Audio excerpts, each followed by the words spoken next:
ஒரு மகிழ்ச்சியான செய்தி. இதயம் நல்லெண்ணெயின் விலை லிட்டருக்கு ரூபாய் 105 குறைஞ்சிருக்கு.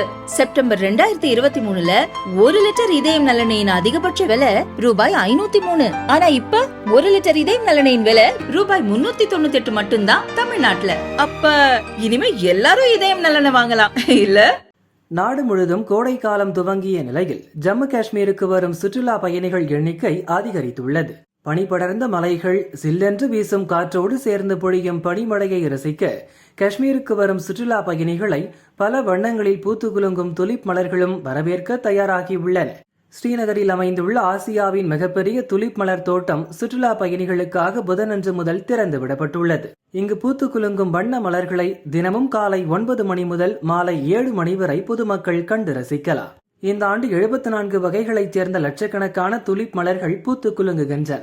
நாட்டின் பல்வேறு மாநிலங்கள், வெளிநாடுகளிலிருந்து ஜம்மு காஷ்மீருக்கு வரும் சுற்றுலா பயணிகள் ஜம்முவில் உள்ள வைஷ்ணோ தேவி கோவில், ஸ்ரீநகரின் தால் ஏரியை ரசிப்பதுடன் இந்த சம்மர் சீசனில் கூடுதலாக துலிப் மலர் தோட்டத்தையும் சுற்றி பார்க்கலாம். சம்மர் சீசனில் சில வாரங்களுக்கு மட்டுமே இந்த மலர்கள் பூத்து குலுங்கும் என்பதால் துலிப் மலர்களை காண லட்சக்கணக்கானோர் காஷ்மீர் நோக்கி படையெடுத்துள்ளனர். இதனால் காஷ்மீரில் சம்மர் சீசன் களை கட்ட துவங்கியுள்ளது.